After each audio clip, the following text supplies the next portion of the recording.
He who follows the crowd will be forgotten. That's not just a warning, it's a prophecy. And Friedrich Nietzsche didn't write it to be clever. He wrote it because he saw it happening. Every day, in every society, in every generation. A slow death, not of the body, but of the soul. Because the moment you trade your voice for comfort, your identity for acceptance, your truth for applause, you begin disappearing. Not all at once, not in some dramatic collapse, but piece by piece. You stop thinking for yourself. You stop moving for yourself. You become what they reward, not what you are. And slowly, you fade. You become another reflection, another echo, another name that will never be remembered, because it never stood for anything real. Nietzsche understood something most people still don't. He understood that following the crowd isn't just a social decision. It's a spiritual surrender. It's saying, I'd rather be liked than be real. I'd rather blend in than burn bright. I'd rather be accepted in their world than build my own. And what does that get you? A comfortable life? Maybe. A few pats on the back? Sure. But when it's all over, when the noise is gone, the roles fade, and the lights turn off, what's left? Nothing. No legacy. No truth. No self. Because the world doesn't remember the people who fit in. It remembers the ones who didn't. But that's terrifying, isn't it? To not fit in. To be different. To stand alone while the crowd chants in unison. To risk being mocked, judged, rejected, just for thinking something original. Most people aren't ready for that. They'll tell you they are. They'll post quotes about authenticity and standing out. But when the moment comes, and the real moment, when it costs them something, they fold. They choose silence. They choose comfort. They choose the crowd. And Nietzsche saw it, not just in others, but in himself. He saw how easy it was to fall into the rhythm of the herd, how tempting it was to lower your voice just to avoid the pushback. But he also saw what it did to people, how it crushed originality, how it turned thinkers into parrots, how it erased the very thing that made them matter. He wrote, "The individual has always had to struggle to keep from being overwhelmed by the tribe. And today, that struggle is worse than ever. Because the tribe is everywhere. It's in your phone, in your feed, in your workplace, in your home, telling you what's trending, what's acceptable, what's allowed. And every time you compromise to keep the peace, you lose something. Every time you go along just to avoid being called out, you weaken. Every time you silence your gut to follow the script, you vanish. And here's the twist. The crowd doesn't care about you. It never did. It only cares that you're manageable, predictable, safe. It only keeps you around because you don't challenge it. The moment you do, it turns, it mocks, it cancels. Because your existence becomes a threat to the system that taught them to obey. So here's the question. Are you living or are you performing? Are you speaking your mind or are you filtering your thoughts for mass appeal? Are you choosing your path or are you walking a trail laid down by people who are too afraid to make their own?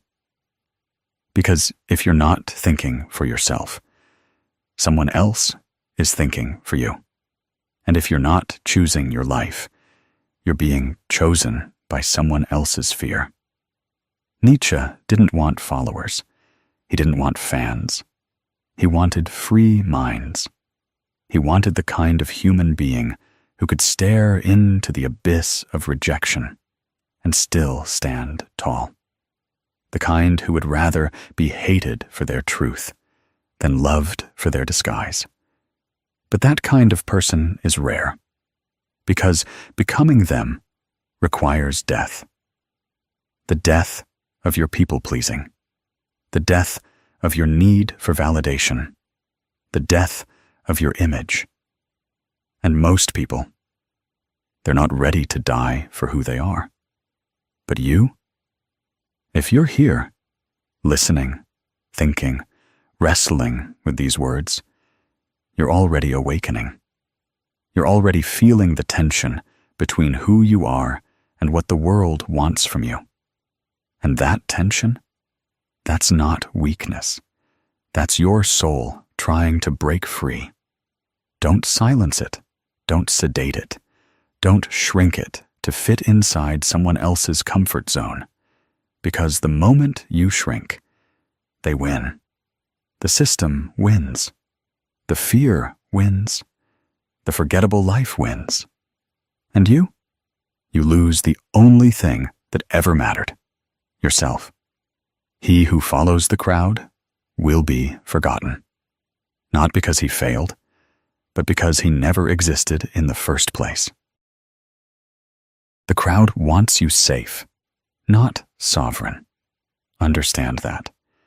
Because the moment you begin to question, the moment you start thinking independently, they won't celebrate it. They'll attack it. Not because you're wrong, but because you're free. And free people are dangerous in a world built on obedience. Nietzsche saw this clearly. He watched people betray their potential just to belong. He watched brilliance dissolve into conformity. He watched originality mocked, shamed, and silenced. And he asked the question no one else was asking. What would you become if you weren't afraid to be alone? Let that sit for a second. What would you become? If you didn't need applause? If you didn't fear rejection? If you weren't constantly adjusting your truth to make it more digestible for people who will never understand you anyway? You'd become something rare, unrepeatable, unmistakable, immortal. But that's not what the world wants. The world doesn't want you unforgettable. It wants you replaceable, easy to label, easy to read, easy to control. And that's why it trains you to chase sameness, to follow trends, to speak in slogans, to fear the silence that comes with real independence, because silence is where the real you lives. The part of you that doesn't care about going viral, the part of you that asks the dangerous questions, the part of you that wonders, what if everything they taught me to want isn't what I need? That's where your path begins, the moment you stop running from your own voice. Because that voice, it's not weak, it's not naive. It's been buried under years of noise, shame, distraction. But it's still there, waiting. Nietzsche called this becoming the Übermensch, the overman. Not in some arrogant sense, but in the sense of becoming someone who creates their own values. Someone who doesn't wait for permission. Someone who doesn't obey out of fear. Someone who carves meaning from chaos and builds something original from it. But becoming that person, it means walking through the fire of isolation, the fire of self-doubt, the fire of losing everything you built on the foundation of being liked. And that's where most people stop. They hit resistance, and they shrink. They feel misunderstood, and they apologize. They feel judged, and they retreat. But not you. You didn't come this far to disappear into the noise. You came here to burn through the script and write your own. That doesn't mean rebellion for rebellion's sake. It means responsibility. The responsibility of owning your choices, your mind, your soul. Even when it's unpopular. Especially when it's unpopular. Because the truth is, the crowd will never build a monument to the one who obeyed. They won't remember the quiet follower. They won't quote the man who said what everyone else was already saying. They won't tell stories about the one who lived by consensus. They remember the outliers, the ones who walked away, the ones who stood still while the rest were running in circles, the ones who chose their soul over their image. But here's what they don't tell you. Being that person? It's lonely. You'll lose people. You'll be called difficult, arrogant, selfish, not because you are, but because you didn't break. Because you had the courage to say, I won't play your game. I'll build my own. And when you start to build that life, a life based on principle instead of popularity, everything changes. You stop reacting to trends. You stop needing validation. You stop wasting time trying to be understood by people committed to misunderstanding you. You become selective, still, dangerous in your own quiet way, because nothing can shake a person who knows who they are. Nothing can buy a person who's not for sale. Nothing can own a person who's claimed themselves fully, flaws, doubts, wounds, and all. And that's what Nietzsche was calling for. Not a perfect person, not a god, but a whole one, a human being who's not fractured into 1,000 masks. Someone who knows, deep down, that walking alone is better than walking in the wrong direction with everyone else. So look around. What are you following that doesn't serve you? Whose voice are you still obeying in the back of your mind? What dreams have you silenced because they made other people uncomfortable? And when will you finally say, enough? I won't be ruled by fear, by the crowd, by this idea that blending in is success. Because time is moving. And the longer you wait, the more of yourself you lose. Until one day, you're not even sure what you think anymore. You only know what they think, what they want, what they reward. And that's not a life. That's a costume. A mask worn so long, you forgot there was a face underneath. But now, you remember. And that remembering, that return to yourself, is where immortality begins. Because those who follow the crowd are remembered for a moment, but those who walk alone, they're remembered forever. You were not born to be one of many. You were not created to dissolve into a sea of sameness, to parrot the ideas of those who came before you, or to die a quiet death in a life you didn't even choose. And Nietzsche, he didn't just want you to realize that. He wanted you to feel it. He wanted it to burn inside you. Because that burn, that resistance, that discomfort you feel when you think about stepping away from the herd, it's not fear. It's your soul trying to wake you up. Wake you up from a life of quiet conformity, from the routine that kills your spirit, from the small talk that keeps your truth hidden, from the jobs, the beliefs, the roles that don't fit but feel too safe to question. And here's the truth most won't tell you.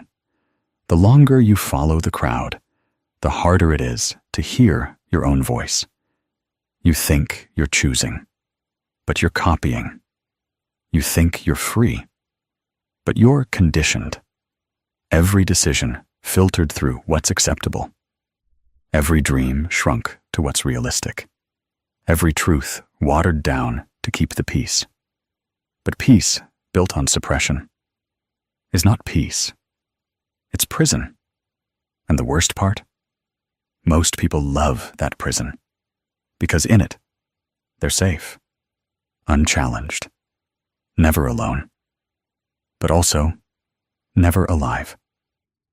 They follow the crowd into mediocrity, into jobs they hate, relationships that drain them, values they never questioned, and when they're gone, no one remembers them, because they never remembered themselves.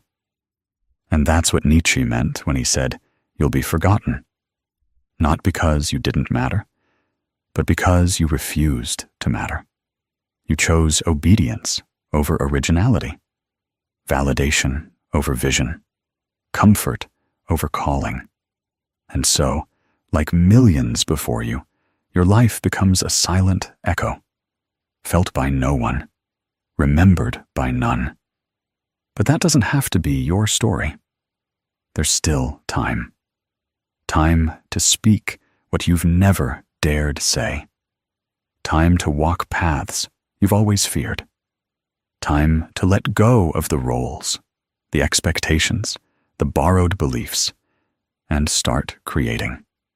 Creating not just art or work or impact, but a self. A real, raw, whole self. A self that doesn't apologize for being different. A self that doesn't need to be liked to feel worthy. A self that can stand alone in a room full of noise and still know who they are. That's rare. That's sacred. That's unforgettable. Because in a world of followers, the one who walks alone becomes a symbol, not a savior, not a guru, but proof that it's possible to break free. Proof that you don't have to perform. Proof that you can reject the script and still survive, even thrive. And that kind of life? It's not easy. It's not always praised. But it's yours, fully, unshakably, undeniably yours. And what you build from that place, that's what lasts. Not the approval, not the applause, not the trends you followed to fit in. What lasts is the truth you chose to live. And truth always outlives noise. So if you feel like you don't belong, good. You're not supposed to. If you feel like your voice is too sharp, too real, too much, good. It's meant to cut through the fog.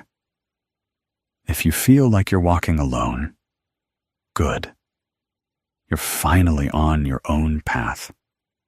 And one day, when the crowd forgets the latest trend, the latest opinion, the latest safe, easy, popular voice, they'll remember you.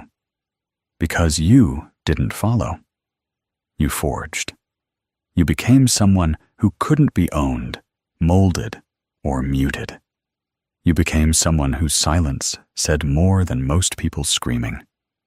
You became someone who, in a world of masks, chose to show up barefaced and brave. And that doesn't get forgotten.